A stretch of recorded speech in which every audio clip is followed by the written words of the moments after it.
Bonjour à tous, bienvenue sur Yu-Gi-Oh! Vintage, la chaîne YouTube dédiée aux collectionneurs et aux investisseurs dans le monde de Yu-Gi-Oh! Aujourd'hui, je vais vous faire une vidéo didactique sur comment investir sur les cartes Yu-Gi-Oh! On va aller évidemment sur le site de référence eBay.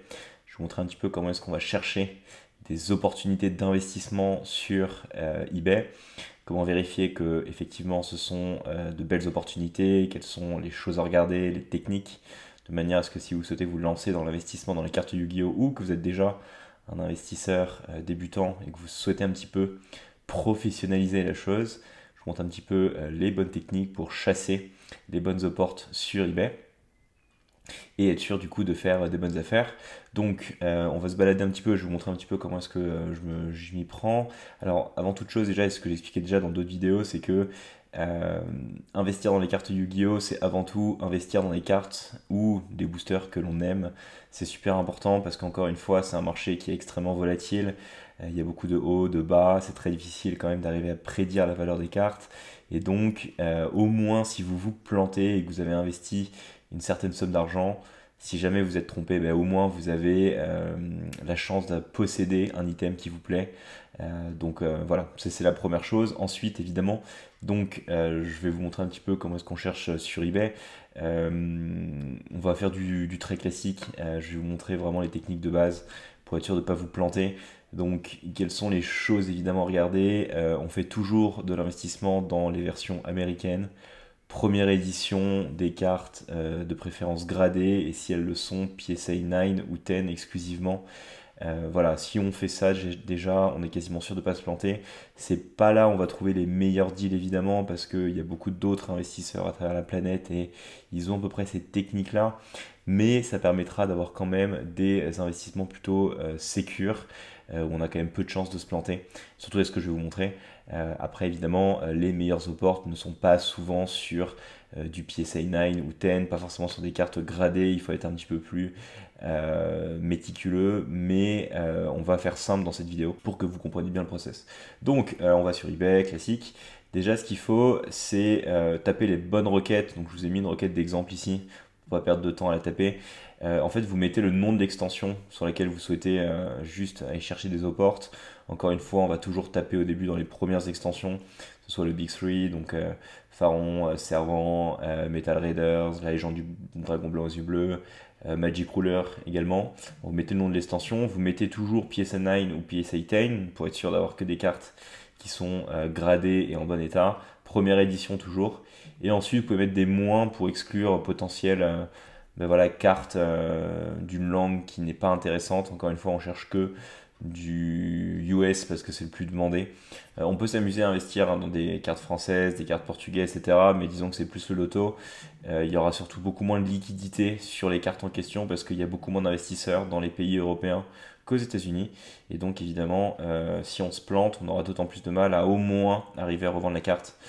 Donc voilà, on va faire du sécure aujourd'hui. Donc ensuite, on se balade. Donc il faut aller chercher des cartes qui effectivement nous parle. Donc on va commencer même par PSA 10 en fait, pour être sûr d'avoir les meilleures cartes possibles. Hop. Hop.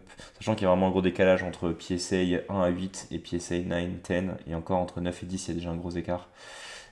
Jinzo, 20 000 balles. Bon, là on regarde même pas, hein, c'est complètement délirant évidemment. Hop, Southern Restrict. Alors bon, là il nous a mis en Ultimate, ok, mais bon, c'est les cartes japonaises. On va enlever le Japanese d'ailleurs. Hop, ça on sera tranquille. Tac. Bon, il nous la met quand même. Ok. Donc là, voilà, il faut aller chercher des cartes qui nous parlent. Troupe d'assaut, Goblin. Nobleman, 750 dollars. Ouais, ça me paraît très cher ça. Ça paraît très cher. Alors, quand vous avez voilà, une carte qui potentiellement peut vous intéresser, qu'est-ce que vous faites? Eh ben, c'est très simple. Hop, on va prendre Nobleman of Crossout. Ensuite, vous allez en fait dans PSA. Hop, vous allez dans le Pop Report. Tac. Vous allez juste mettre le nom du coup de la carte sur laquelle on a envie de voir un petit peu ce qui sort. Voilà, hop. Nobleman of Crossout. Tac. Vous allez ensuite dans la partie... Alors là, vous avez la partie population, ça c'est intéressant, ça permet de voir le nombre de cartes qui sont gradées déjà. Alors, on va aller juste ici. Hop. Là, il faut le trouver, le Nobleman of Crossout. Faire une petite recherche V. Nobleman, ok. Donc en fait, on voit qu'en PSA 10, on a 11 cartes qui ont été gradées jusqu'à présent en première édition. Donc il n'y a pas une population incroyable. Ensuite, donc vous avez bien dans la partie Sales.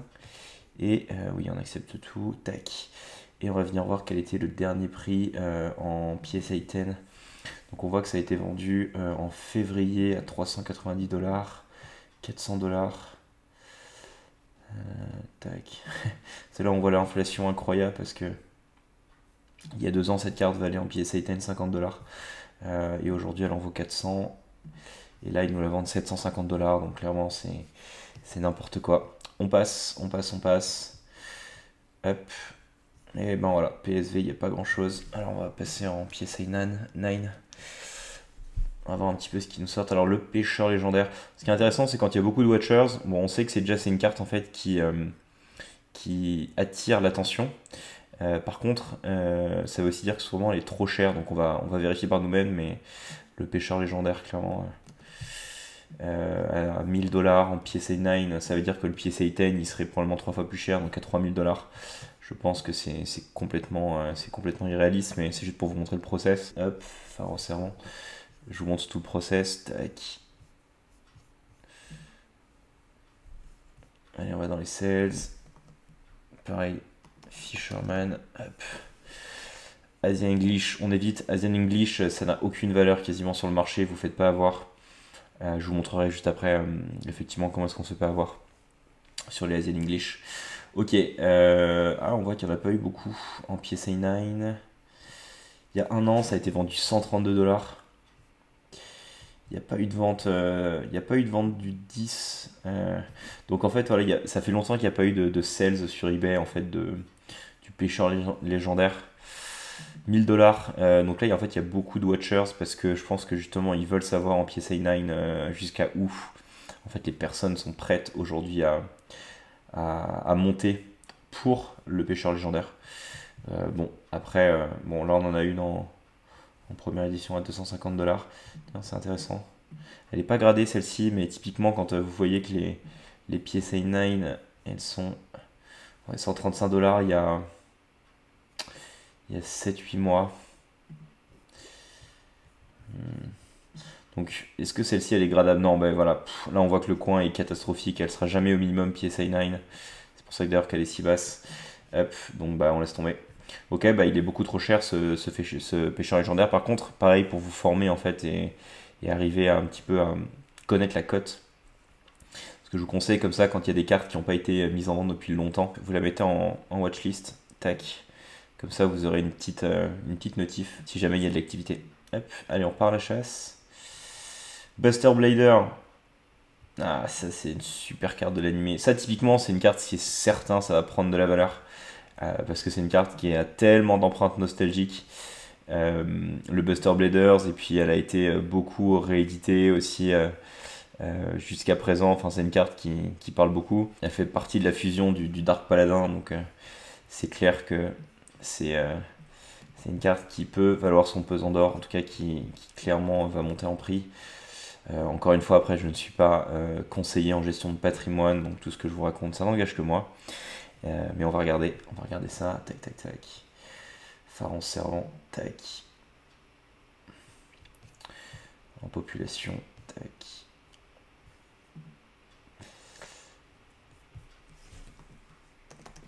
Buster Blader. Ouais. On voit qu'il y en a 41 qui ont été gradés. Alors après, est-ce qu'ils sont tous PSA 9? Ah, il y en a un qui vient d'être vendu parce qu'on est début mai là, à l'heure où je tourne cette vidéo. Ça se trouve, on se regardera dans cette vidéo dans 1 an et on se dira, mon Dieu, les prix étaient tellement bas, on aurait dû tout acheter. Mais bon, qui sait, ça se trouve, ils sont divisés par 2 aussi. Donc, il a été vendu en PSA 9 à 550 $ en best offer. Ok, c'est intéressant. Et donc là, ouais, il nous la vend 800 livres, donc à peu près 950 € je pense. Donc clairement, c'est aberrant. C'est 2 fois plus cher que le all-time high. Donc bah non, on va pas y aller, hein, on va pas y aller. Par contre, pareil, c'est intéressant de voir un petit peu si ça s'emballe ou pas. Par contre, je pense que typiquement, notre cher ami là, qui l'a payé 550 $, il a fait une affaire. Ce que je vous disais dans une vidéo précédente d'ailleurs, c'est qu'il y a vraiment des cartes qui sont sous-évaluées aujourd'hui. Je pense que le Buster Blader 500 $ en PSA 9, première édition, c'est clairement une carte qui va prendre de la valeur. Moi que le PSA 10 il est à 1000 $, donc 2 fois plus cher. Ouais, il a clairement fait une affaire parce que même en fait on a eu un 635 $ début février. 450, 200. Ouais, clairement là c'est trop cher, mais bon après il y a Make an Offer. Clairement ça serait intéressant de voir. Bon, de toute façon cette vidéo sera publiée un petit peu plus tard qu'au moment où je la tourne, donc ouais, typiquement ça peut être une carte qui est assez intéressante et à mon avis, ouais, la payer, il faudrait, bah, alors du coup en dollars 550, il faudrait la payer 500 €, je pense que ça peut être une affaire. Ça peut être une affaire. Après voilà, c'est du PSA 9, pas 10, déjà 500 € on serait vraiment dans les all-time high déjà. Donc voilà, mais ça peut être un bon investissement normalement.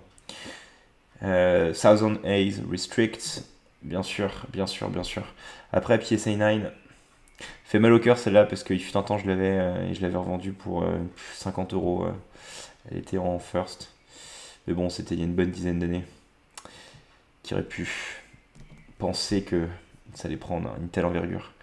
Ok, bah pareil, on va dans le Pop Report. On regarde un petit peu le prix du Southern Eyes Restrict. Mais clairement, il m'a l'air complètement surévalué. Tac, tac, tac, PSV. On a eu 28 exemplaires qui ont été gradés. Encore une fois, pas tous en PSA 9 ou 10. Ok, PSA 9, 730 $, 400 $, 7. Ouais, ça, on voit que ça tourne autour de 700 $ du coup. Un tout petit peu plus cher que Buster Blader. Pareil, je trouve que c'est pas hyper élevé. Après, c'est du PSA 9. Non, ouais, voilà. PSA 10, ouais, c'est là où on voit la différence en fait. Parce que de toute façon, en fait, les vrais investisseurs vont surtout mettre le prix dans du PSA 10, quoi. 3000 $ aux enchères. Mais là, pour moi, il y a quand même là, il y a un petit peu une inadéquation de marché parce que normalement, un bon ratio PSA 10, PSA 9, c'est 1 pour 3. C'est-à-dire que par exemple, si la PSA 9 est autour de 1000 $, la PSA 10 va se vendre entre 2005, 3000, 3005 grand max. Et là, on a clairement un gros écart parce qu'on est à 3000 $. On a vraiment plus de 1 pour 4.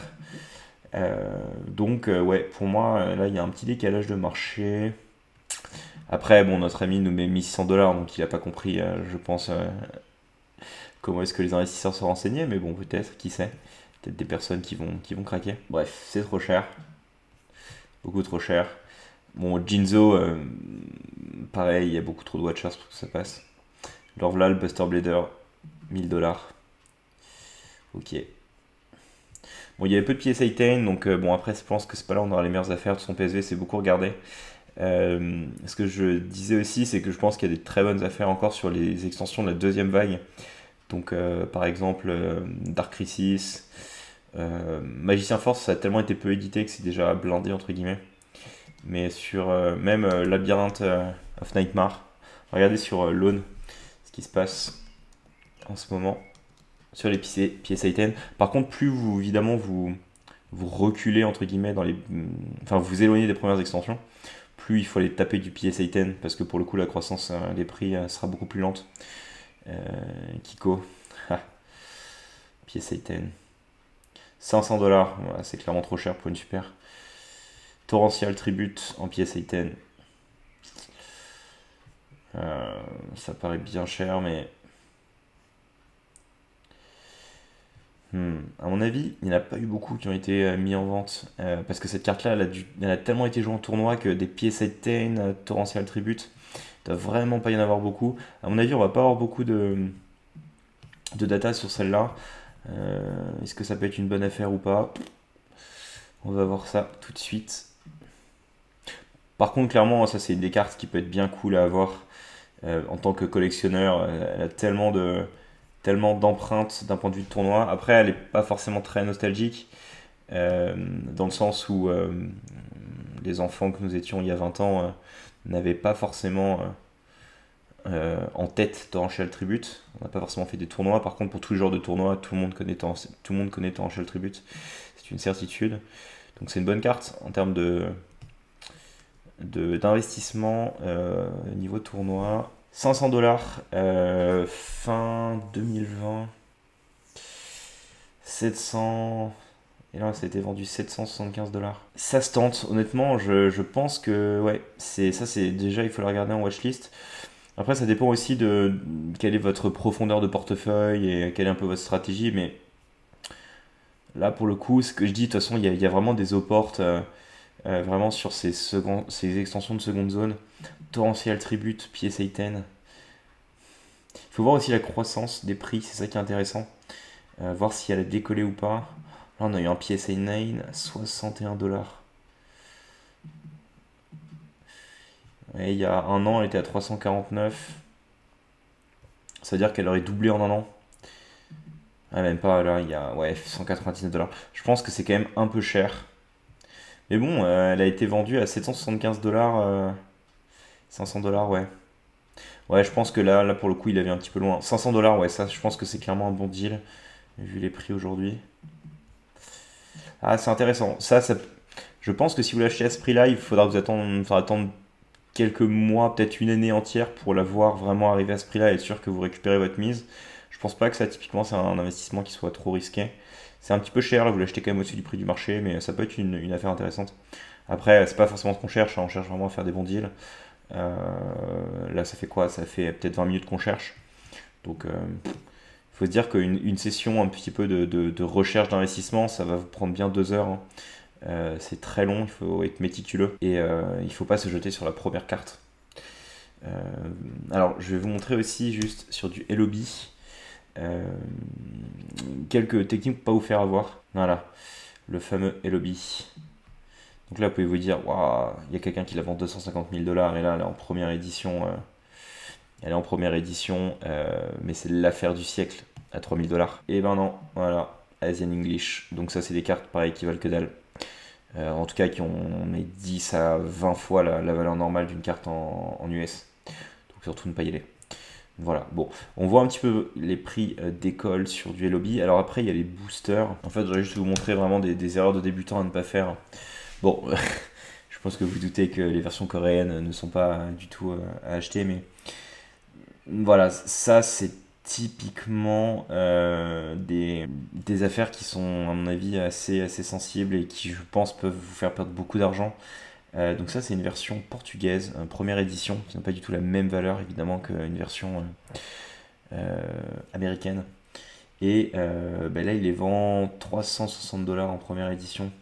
C'est extrêmement cher, surtout que les versions portugaises elles sont sorties bien après. Bon, il y en a qui ont acheté, hein. Il y en avait 7 ou 8 soldes, mais clairement il ne faut pas les acheter. Et les Unlimited, voilà, ça, 5 boosters, donc là c'est 50 € limité quasiment. Faut se dire que ça c'est des boosters en fait qui ont très peu de valeur. Pareil, c'est des versions Unlimited, elles ont dû être éditées il y a peut-être 1 ou 2 ans, il y a eu beaucoup de Legendary Collection, etc. Et donc du coup, ce que je vous disais, c'est que aussi dans d'autres vidéos, souvent il y a des bonnes affaires.